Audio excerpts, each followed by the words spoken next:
So I just got out of a surf to 3 different investors texting me, hey, TikTok just got banned by the House. The bill is going to move to the Senate. Biden is going to sign it. And are we going to be okay as a business? If you don't know, I've worked the last 3 years with my team really hard on building a business that supports content creators, many of whom are TikTok first creators. And so overnight, if this bill passes, there's a chance that all of their business and therefore our business gets wiped away just because of political fighting between the US and China, which, to be clear, I don't want to get political here, but I think it's a prescient move on the US government to do this. I think there are genuine national security concerns. But it's just really unfortunate that like millions now at this point of small business owners who rely on TikTok to run their business and put food on the table are being caught in this as like political kind of side collateral. So I have no idea where this video is going to go. Like literally this business I dropped out of school for, that we raised venture funding for, like, could we just lose half of our revenue overnight? Like, it is a possibility. I'm gonna live vlog this entire experience, what we're gonna do. The first thing I wanna figure out is how we can show up for our customers, because I can only imagine how terrified they are, given how stressed and like anxious I'm feeling of like, holy shit, what are we gonna do? But yeah, let's see how this goes. All right, so first thing I'm doing here is just getting the entire team on the same page, which is, hey guys, I just drafted this Slack message. This is an existential risk to our business. I have Bryden, our data scientist, calculating our exposure in terms of the risk here of like how many of our creators are TikTok first creators and don't have an Instagram or don't have any other platforms. We need to go in and help them immediately start building their email list, building their audience, and then like helping them grow on Instagram. And then from there, I'm thinking about, okay, just in general, all of our customers, you know, if I would like, I feel the same. I'm like sad when I lose my TikTok account, but like, what do I need to do to move that audience over immediately to Instagram? So what I'm gonna do is I'm actually gonna pull in one of our top creators who actually transitioned from TikTok to Instagram. Her name's Abigail Pugh. I'm gonna give her a call really shortly and try to figure out if she can come on to a webinar. We'll send out an email later today to come on a webinar to be like, how do you transition your audience from TikTok to Instagram immediately and save your business? So we'll see how it goes. All right, so we're now here at the office and I had a chance to shower and collect myself. First step of the game plan here is to give Abigail Pugh a call, because I think her advice is gonna be super, super, super critical to all of our TikTok only creators who are freaking out understandably over an existential crisis for their business, and actually see if she's down to actually give all those creators advice on how she navigated that journey. Because I think it's just gonna be really helpful for folks who are like in frantic mode right now, just trying to save their business. Hello? Hey Abigail, it's John, how are you? Good, how are you? Not too bad, just navigating through an existential crisis for our business, you know, casual. You know, just the small things in life. How's everything going in general with the business? Good, yeah, it's going great. A little bit of a slower season, which is nice. Kind of just seeing where I want the year to go, but maintaining, so that's some fun. Well, I would say if a slower season brings you in another 500K over the last few months, that's a pretty good slow season, so congratulations to you. The reason why we reached out is because the transition you made from, remember back in the TikTok days, and then, Oh my gosh. But you've grown so on Instagram. And so that's the thing that all of our creators who are our TikTok first creators need to do. And I figured it'd just be a great way to introduce you to the community as well. And I'm sure there'd be lots of great downstream effects from that.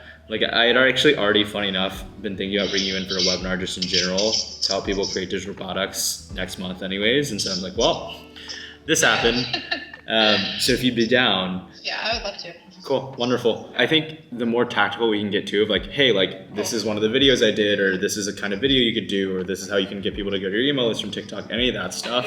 I think that's what people are looking for, certainty of like, I'm gonna lose this thing, what should I do in the interim? And so just giving them some guidance, I think it's really gonna help them like assess the scene and really take care of their business. So cool. All right, well then I will have the team coordinate details with you, and I will see you tomorrow morning. Perfect, thank you. Cool, I really appreciate that, by the way, Abigail. Yeah, absolutely. I'll see you guys tomorrow. All right, talk soon, bye. Bye. All right, we got Abigail locked in. Next up, coordinate with the team. Hey. Hello. Hi. Apparently, we're vlogging this experience. We're vlogging this experience of our company going under. Okay, cool. How are you guys feeling, just in general? Good. A little stressed. Yeah, wasn't it? I feel like I was really stressed when I first heard about it, but also looking into like the articles, we're still for sure gonna have TikTok for like 5 months. So yeah, they'll have some people will have some time to transition over. It is a good point. Yeah, so it's like I feel like it's not like urgent, like right. I think it's very like serious, but not like oh my gosh, like it's getting deleted tomorrow. You know. I'm actually saddest, independent of our business. I'm just saddest about the culture. Like as in the last few years, culture just started on TikTok, which is such an interesting, fascinating like thing. But yeah, well, we're here to help our customers get through it because obviously you can imagine what they're feeling right now, the sake of their business. Let's talk game plan. So, Lo, it sounds like you're already working on some social assets. Is that correct? Yes. Cool. We're gonna do a couple stories today. It sounds like you're gonna post a reel. Yeah, so I'm posting one like static post and then 2 reels and then 2 on TikTok as well, just because I know that it's like really short notice. Then for TikTok, I'm gonna say like go to my stand store, and then for Instagram, I'll do the many chat. Cool, awesome, that works great. Alyssa, thank you for setting up that Zoom link. I just talked to Abigail. She's fully signed up. She's super happy to help people, and she's gonna have great advice. I'll start off and lead the webinar, just introducing the context. We'll pass it over to Abigail, and then we'll be good to go. Do we want to like send like an invite like via email to everybody? And then like, do we want to just like extend it to like all the churn customers too? Like everybody in general, like just invite them in, like help them out, type of deal? Yes, let's do that. I'll work with you on copy. Cool. Okay. I'm excited. Awesome. Thank you guys. Bye. Bye. All right, plan is in motion to take care of our customers. Now it is our time to make sure that internally we are going to be okay as a business. So Bryden is currently crunching the numbers. I'm gonna meet with them in a little bit about how much risk exposure we have, like what percentage of our business could fall off of a cliff if this whole ban goes through. Also, Austin just got here, so I'm gonna give him the camera for the day, but he also mentioned that he has a couple questions for me in terms of catching up on context of what's even going on. So I figured before we sit down with Bryden and go through the numbers, I will actually answer the questions that you have, because it's probably helpful for you guys too in terms of context. All right, how bad is it? We're about to see from Bryden the exact numbers, but we're actually kind of lucky in that, let me pull it up. About a year and a half ago, I sent a note to investors in one of my investor updates. Actually, the first time around, people started talking about banning TikTok. I was like, holy crap, this is an existential risk for our business, because at the time I started on TikTok, all of our first customers were on TikTok. We had like 70 to 80% of our growth at the time was coming from TikTok. And so as a result, we are accelerating our diversification into IG and YouTube. And so you can see that chart, how since then, basically our growth on TikTok has become just one of many diverse revenue streams and channels. And so we'll see what the actual impact's gonna be to the business today from Bryden in just a minute. But because we've been super thoughtful about growing our Instagram, so Lowe's crushed it there in terms of focusing on Instagram rather than TikTok, and then also just focusing on that as a channel over TikTok, our business is a lot healthier than it would have been last year. Like if this happened last year, I mean, there was a very serious, meaningful chance that we would have just shut down as a business. Got it. So like we'll probably be fine. Is there like, how do we rebuild? Like so we're still taking a hit there, right? Like yeah, I mean, cross your fingers, knock on wood, like down here, insert knocking wood sound. We'll be fine. Like we will take a short-term hit in the business if TikTok gets banned. Like think about it. This is just a literal macro contraction that has nothing to do with the fundamentals of like our business. It's something completely out of our control. Because if you think about it, like there's only so many channels in which a creator can express themselves and build an audience, right? There's really just YouTube, Instagram, and then TikTok. I mean, you have smaller channels like Pinterest or what have you, but for all intents and purposes, basically the sheer mass of the creator economy is consolidated in these 3 platforms. And so if you cut one of them out, yes, you'll see people migrate to Instagram or YouTube, but you're literally just like losing a channel, and then therefore losing just like this whole space in which people can create and build supply and also have demand come in, which is those customers and that audience. And so in the short term, the creator economy is just going to take a really meaningful hit where like, unfortunately, like the fallout of this political situation is like these millions of creators and small business owners who use TikTok for their living. And because we serve that demographic until let's say a new platform comes out or until the market kind of normalizes with just 2 platforms, YouTube and Instagram, which I don't think is a healthy ecosystem, as healthy of an ecosystem, we're going to have to take a short-term hit. Got it. Are you worried at all? You mentioned like the mass of the creator economy itself. Are you worried at all that since that's going to take a hit, is that going to have any impact on like the value of Stan and just creator economy businesses in general? Yeah, I mean, short term, if you lose revenue, fundamentally your valuation, I mean, it's crazy. I just don't think I've fully processed the emotion of like literally our revenue over the next few weeks could just like fall off a cliff. Like I think I'm just like in the moment too much, but like, yeah, I mean, fundamentally, if let's say 20% or 40% of our customers like give up because they lose their entire audience, and I'd be super depressed about it too, I kind of am, then we lose that much revenue, then fundamentally our business in the short term is worth less. Now, at the end of the day, from a macro long-term perspective, like nothing is going to stop the creator economy. It is like the future of work full stop in so many different ways, and we'll be there to serve that. But in the short term, this is just like, shit, like this sucks. Like we've worked so hard to build this business, and something completely out of our control is just going to derail the trajectory. But I have faith in the long term, I have faith in the team, and faith in the mission. So, hello, sir. How's it going? Good. So, Bryden, how bad's the damage? It's not too bad. It definitely could be worse, but there is some decent risk that we'll be facing, and I think we're going to feel some of it. I'd say like worst case scenario, like what I'm most concerned about is 25% of our store visits are coming from TikTok directly. That can translate very easily to like 25% of our top of funnel being wiped out on a regular basis, and then also potentially translate into 25% of like GMV to creators being roughly wiped out. How many of our existing customers are currently TikTok only? So would just be left completely flat with this ban? As far as like the active customer churn risk, it's around 7%, and it's broken into a couple different categories, but not as big as I was thinking it would be. That's positive to see. You know, I still feel stressed is because I'm most worried about when you collapse TikTok as a channel, even though time on a macro scale is zero sum in terms of like user attention, you're all rushing into the same channel of Instagram, and there's only so much attention you then spend on Instagram as a consumer. Mm-hmm. And so I'm worried about the second degree consequences of like people are going to be, I imagine many of the followings on Instagram aren't as large as well for these TikTok first creators. And yeah, it's just going to be kind of a bloodbath in the short term. Yeah, short term, it is concerning for our creators, definitely. We do have 14% of our active customers have more followers on TikTok than they do on Instagram. So yeah, certainly concerned about them, but it's not as concerning as it certainly could be. This is crazy because when we first started, it was like 90% TikTok. And somehow we've been somewhat intentional about diversifying into Instagram, but I didn't realize our population has shifted this much over time. Yeah, like what's really crazy is like if you take a look at this chart, so this is our GMV based on the referrer host. And you can see like mid 2023, Instagram and TikTok are basically neck and neck. The amount of GMV the creators are earning between them. Yeah. But Instagram really took off since like the last 8 months and have widened that gap to be massive. Like now TikTok is only 7% of the GMV versus Instagram is like 38%. This is really helpful. I mean, Bryden, this is the chart that makes us as a company feel good. If you wouldn't mind sending this, by the way, to the team. Good for our customers, man. I mean, I think they've just been resilient and knowing, I think probably last time around with the TikTok ban, everyone realized that you really had to diversify. So then to summarize, in terms of margin of error, like the area of impact at the extreme end, in a worst case scenario, we could lose 25% of our, signups, our current customer base. But to some degree, it seems like we're modeling 5 to 10% as like the kind of general case here of real impact. Yeah, I would guess between 5 to 10% would be the most realistic case. And that's kind of like across the board. And then 25% would be like the worst case scenario based on those store visits. Cool. Thank you, sir. And thank you for doing this last minute too.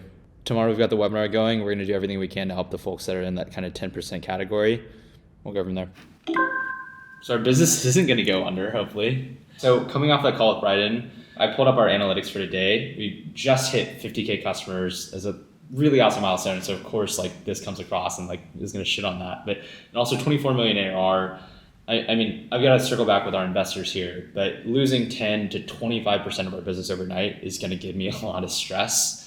And so what I'd say to all of that is it's going to come down to how we start to execute for our customers starting tomorrow on the webinar. So as a first step, I'm going to go see us crush the webinar. And then from there, I want to do a really targeted outreach to all of our customers who are in this kind of struggle state where they're at risk being only on TikTok or not having as many Instagram followers that Bryden pointed out, and go from there. So we'll see what happens.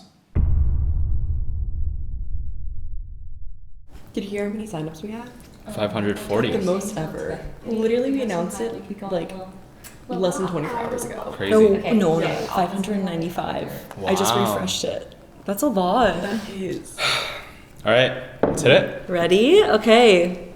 Admitting all. Wow, so many people. Good morning / good afternoon for some of y'all.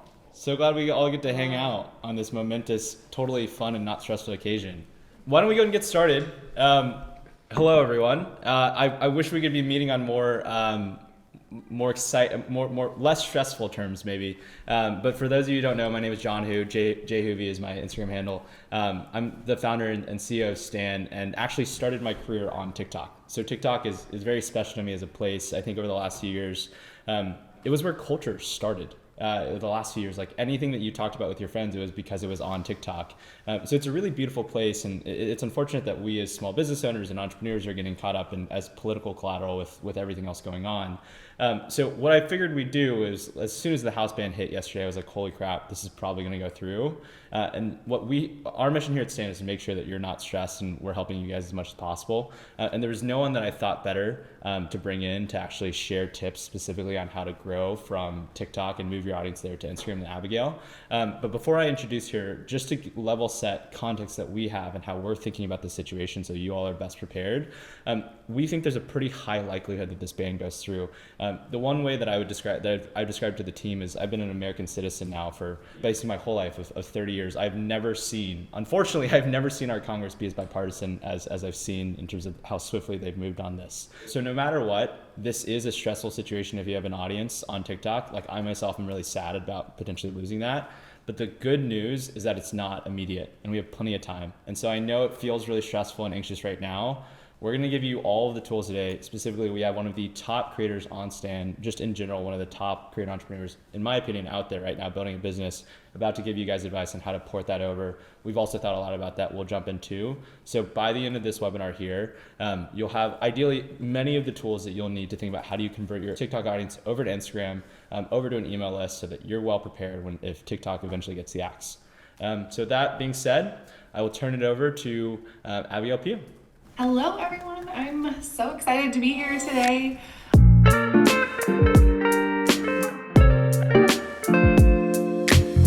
So if you were to boil down for everyone, just the really specific, if you were to give like a 5-step, 3-step, 2-step to-do list of everyone, what they should do to move their audience to TikTok, to Instagram, if you were to just summarize everything you just said, what would you say? Yep, okay, so step 1, save all your content, please, because you are going to want to repurpose that. Step 2, start leaving breadcrumbs in your TikTok content to get people over to Instagram, right? Put it in your bio that says like, maybe every Tuesday I do this on Instagram stories, or something fun that's intriguing and exciting for them to go over there. Step 3, get your email list, pop in, focus on that, come up with a killer freebie for people to want to get on your email list, right? You want them to be excited to be on your email list. Step 3, start focusing on Instagram or YouTube or something that you want to go to. I'm biased and I love Instagram, so that would be my suggestion. When all of this goes down, if it does go down, there's going to be a huge influx of people coming to Instagram and YouTube and all these other platforms. So if you get on there now and you are kind of building that audience, building that rapport, building that community now, you'll have a step up on the other people who waited until the last minute. So that's kind of like, I think it was 4 steps, who knows? Well, Abigail, thank you so much for the time and mentorship. Y'all, like, I called Abigail straight up yesterday. I was like, hey, this thing's going on. I can only imagine how much I would be freaking out or anyone else is freaking out about this whole TikTok thing. Hopefully from this, you've gotten some really clear steps from Abigail on exactly what to do. I know it's stressful, but like in these stressful moments, those are our crucible moments. Let's take a breath and be like, okay, I need to move people over to my Instagram or my email list, whatever that is. You have at least 5+ months to do so. And so if you need support in that journey, there's tons of other great creators on the call too, but Abigail's a great resource as well. So Abigail, thank you so much for the time. And if anyone needs any help, personally feels like they still need coaching, just reach out to us over email, shoot me a DM personally. I'm super happy to personally help you. I know how stressful this can be. We're all on the same journey, so we'll see you guys later. Yay! That was Wow. so good. Yeah, so many people had questions. Yeah. Like super interactive. That was so good. It was really So good. put our best foot forward there. Next step now is I'm going to personally reach out to all of our TikTok first creators and see if they need any personal coaching or support. And then internally, we're going to hunker down and figure out how we're going to survive the possibility of losing up to 25% of our sales.